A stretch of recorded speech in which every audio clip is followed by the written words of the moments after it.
Nous croyons tous que nos choix nous appartiennent. Que lorsque nous décidons quelque chose de ce que nous portons le matin avec qui nous entretenons des relations, c'est nous qui sommes aux commandes. Mais que diriez-vous si je vous disais qu'une grande partie de ce que vous considérez comme des choix libres sont, en réalité, des réponses programmées? Que bon nombre des décisions que vous prenez quotidiennement ne sont pas vraiment les vôtres, mais plutôt le résultat de programmations profondes qui se produisent sous le niveau de la conscience. Regardez autour de vous. Observez votre vie. Ces relations qui semblent toujours échouer de la même manière. Ces projets que vous abandonnez toujours au même moment. Ces émotions qui vous submergent dans des circonstances si prévisibles. Est-ce vraiment le fruit du hasard? Ou y a-t-il quelque chose de plus profond à l'œuvre? Pendant que vous réfléchissez à cela, pensez à ces promesses que vous vous êtes faites il y a des mois, peut-être des années. Je ne laisserai plus jamais cela se produire. Et pourtant, vous voilà à nouveau, vivant la même histoire, ressentant les mêmes douleurs, affrontant les mêmes défis. Que se passe-t-il réellement? Notre cerveau est une machine extraordinaire pour créer des modèles. À chaque instant, il absorbe des millions d'informations pour ne pas être surchargé, crée des raccourcis, des automatismes, des habitudes. C'est ce que les neuroscientifiques appellent la plasticité neuronale. Notre cerveau se reconnecte littéralement en fonction de nos expériences répétées, créant des voies neurales qui deviennent plus fortes à chaque utilisation. Quand nous étions enfants, notre cerveau était dans son état le plus plastique et réceptif. Les expériences que nous avons vécues, les mots que nous avons entendus, les exemples que nous avons vus, tout cela a été enregistré dans des circuits neuraux qui, avec le temps, se sont transformés en notre programmation fondamentale. C'est comme si chacun de nous portait un logiciel interne, créé non par des ingénieurs informatiques, mais par nos expériences formatrices. Imaginez un chemin dans une forêt. La première fois que quelqu'un l'emprunte, il doit écarter les branches, contourner les obstacles. La deuxième fois, le passage est déjà un peu plus facile. Après 100 passages, il devient une route bien définie, presque impossible à ignorer. Nos pensées, émotions et réactions suivent exactement le même principe. Chaque fois que nous répondons d'une certaine manière à une situation, nous rendons plus probable que nous répondrons de la même façon à l'avenir. Et voici le fascinant paradoxe humain. Même lorsque nos schémas nous font souffrir, nous continuons à les suivre. Une personne qui a grandi dans un environnement chaotique recrée souvent ce chaos à l'âge adulte. Quelqu'un qui a intériorisé le message « tu n'es pas assez » continuera à chercher une validation externe, souvent dans des relations qui ne font que renforcer ses croyances limitantes. Pourquoi? Parce que le cerveau préfère l'inconfort familier à l'inconnu. Il valorise la prévisibilité par-dessus tout, même si cette prévisibilité est douloureuse. Comme l'a si bien exprimé Carl Jung, psychiatre qui a révolutionné notre compréhension de l'inconscient. Tant que vous ne rendez pas l'inconscient conscient, il dirigera votre vie et vous l'appellerez le destin. Cette phrase capture parfaitement le dilemme que nous explorons aujourd'hui.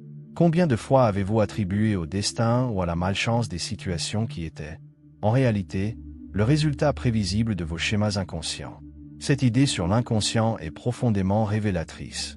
Ces forces invisibles qui nous poussent à répéter les mêmes schémas ne sont pas mystiques ou surnaturelles. Elles sont enfouies dans les profondeurs de notre psyché, formées par nos premières expériences, nos traumatismes, nos conditionnements. Elles sont comme des lignes de code dans un programme qui tourne silencieusement en arrière-plan, déterminant bon nombre de nos actions et réactions sans que nous en ayons pleinement conscience. Considérons un exemple concret. Marie répète sans cesse le même schéma amoureux. Elle s'attache invariablement à des partenaires émotionnellement indisponibles. Chaque nouvelle relation semble différente au début, mais finit par suivre le même scénario. Elle tombe amoureuse de quelqu'un qui ne peut pas offrir la connexion et l'engagement qu'elle désire. Son esprit conscient veut l'amour et la stabilité, mais son inconscient a été programmé pendant l'enfance pour associer l'amour à l'absence et à l'incertitude. Peut-être Marie avait-elle un père absent, ou peut-être ses parents avaient-ils une relation instable. Quels que soient les détails, son jeune cerveau impressionnable a enregistré une équation problématique. Aimer égale poursuivre ce qui est inaccessible. Ce n'est pas qu'elle choisit mal, c'est que sa propre définition de l'attraction amoureuse a été codée à son insu. Quand elle rencontre quelqu'un de stable et présent, elle ne ressent tout simplement pas cette chimie qu'elle recherche, car son cerveau ne reconnaît pas cette stabilité comme de l'amour. Nous sommes tous comme Marie dans certains domaines de notre vie. Nous croyons choisir librement, mais nous sélectionnons invariablement ce qui nous est familier. Le problème est que familier ne signifie pas toujours sain ou bénéfique. Il est important de noter que cette programmation ne vient pas seulement de notre histoire personnelle. Notre culture, notre société, notre époque, Tous ces facteurs nous programment également de manière profonde et souvent invisible. Comme l'a observé Michel Foucault dans ses études sur le pouvoir et la société, le pouvoir moderne fonctionne moins par la contrainte directe que par le conditionnement subtil des individus à s'autoréguler selon des normes préétablies. Pensez, par exemple, à la façon dont les réseaux sociaux nous conditionnent à rechercher une validation constante à travers les likes et les partages. Personne ne nous force à vérifier sans cesse nos téléphones, mais beaucoup d'entre nous ont développé un schéma presque compulsif de recherche de cette validation numérique. C'est un exemple parfait de la façon dont nous sommes programmés non seulement par nos expériences personnelles, mais aussi par les systèmes et les technologies qui nous entourent. Considérez également la manière dont la société de consommation nous programme pour confondre désir et besoin. Nous sommes bombardés de milliers de messages publicitaires chaque jour, chacun conçu pour créer ou amplifier un désir qui, jusqu'alors, n'existait peut-être même pas. Le résultat est que beaucoup vivent en poursuivant une satisfaction qui semble toujours se trouver dans le prochain produit, la prochaine acquisition, la prochaine mise à niveau. Ou encore, réfléchissez à la façon dont certaines cultures nous apprennent à réprimer certaines émotions plutôt qu'à les exprimer. Dans de nombreuses sociétés, les hommes sont programmés dès leur plus jeune âge pour ne pas montrer de vulnérabilité ou de tristesse, tandis que les femmes sont souvent conditionnées à supprimer les expressions de colère ou d'affirmation de soi. Ces programmations sociales façonnent profondément notre comportement et notre expérience émotionnelle, souvent sans que nous nous en rendions compte. En ce sens, nous sommes comme des poissons qui ne réalisent pas qu'ils nagent dans l'eau tellement immergés dans ces influences culturelles et sociales que nous les prenons pour la réalité objective, comme la façon dont les choses sont, au lieu de les reconnaître comme des constructions qui peuvent être remises en question et modifiées. Mais alors, face à tout cela, une question cruciale se pose. Sommes-nous condamnés à suivre ces programmes pour toujours? La réponse est non, et c'est là que réside tout l'espoir et le potentiel de transformation de cette conversation. La première étape vers la liberté est la conscience. Observez nos schémas sans jugement. Remarquez ces moments où nous nous disons « Tiens, je recommence ». Cette simple observation est déjà une fissure dans le programme, un moment d'éveil qui nous permet de nous interroger. Pourquoi est-ce que je réagis ainsi? D'où vient ce comportement? La neuroplasticité qui nous a emprisonnés dans ces schémas est aussi celle qui nous permettra d'en sortir. Car si notre cerveau peut être programmé, il peut aussi être reprogrammé. La même propriété qui nous rend susceptibles à ces influences nous donne aussi la capacité de les transformer. Mais attention, ce n'est pas un processus instantané ni facile. Imaginez que vous avez marché toute votre vie sur un sentier. Vos pieds connaissent chaque pierre, chaque racine. Décider d'emprunter un nouveau chemin ne suffit pas. Il faudra du temps pour que ce nouveau chemin devienne aussi naturel que l'ancien. Il y aura des moments où vous reviendrez instinctivement au sentier familier, surtout sous l'effet du stress ou de la fatigue. C'est pourquoi le changement est si difficile. Ce n'est pas seulement une question de volonté ou de motivation.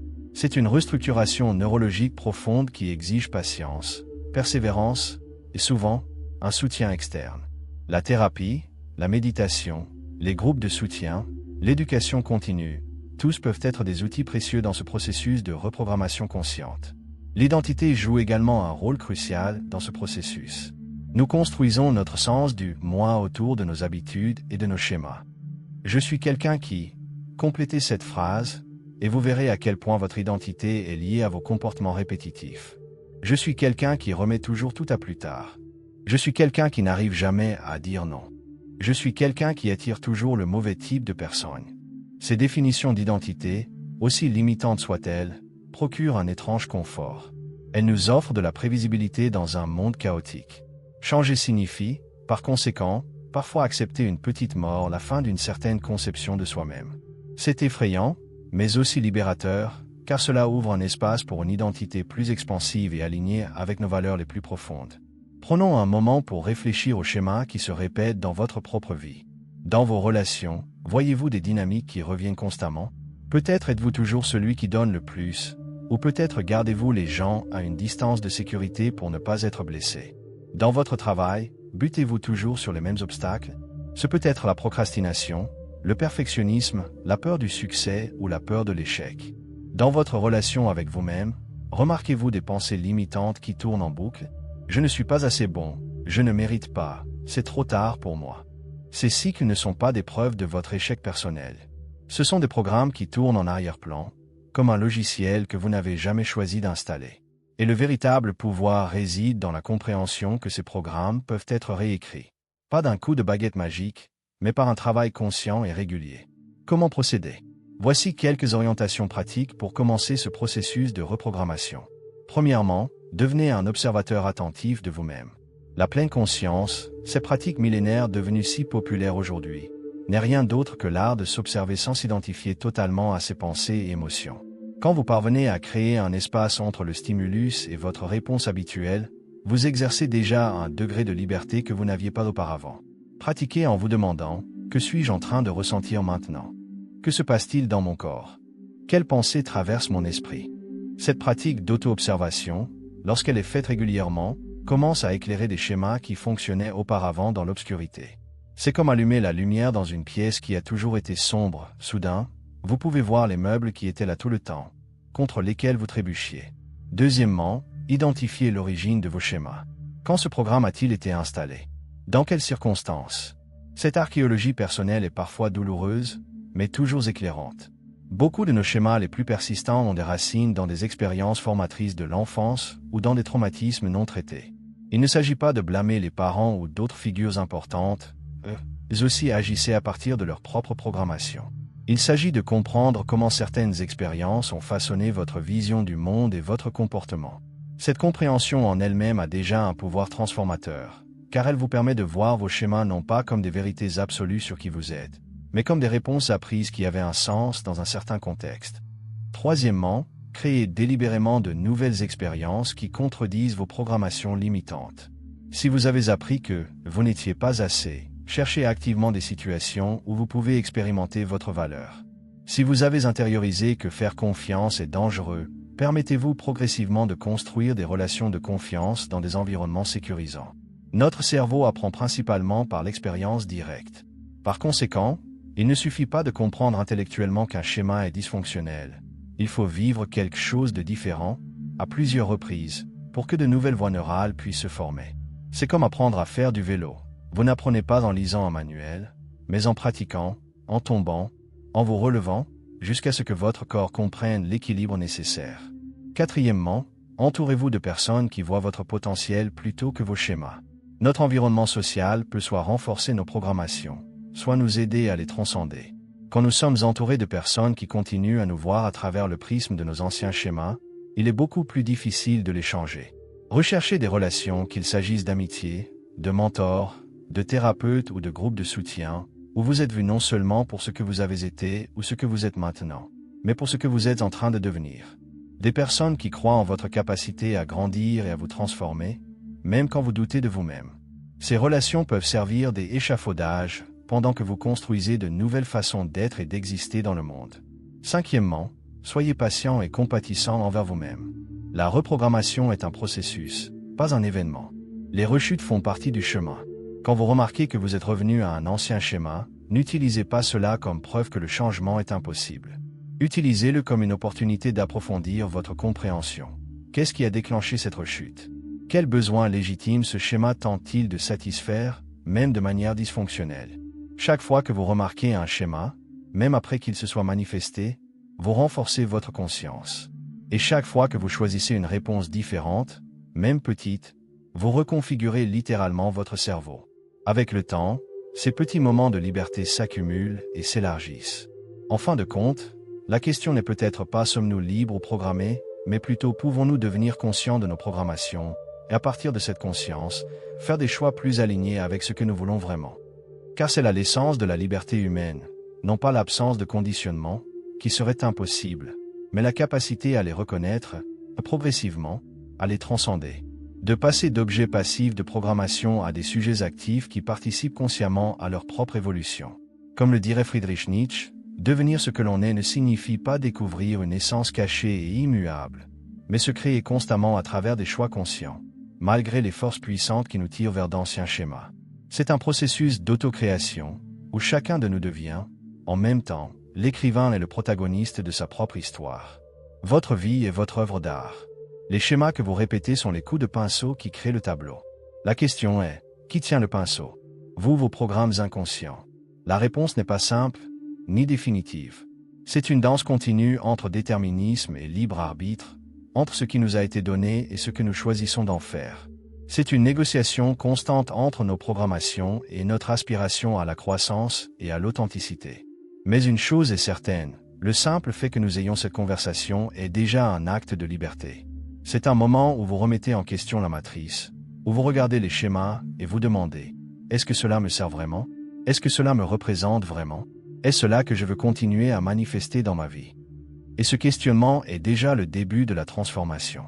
C'est le premier pas dans un voyage qui peut mener à une vie plus consciente, plus intentionnelle, en fin de compte, plus authentiquement vôtre. Alors, je vous laisse avec une invitation. Dans les semaines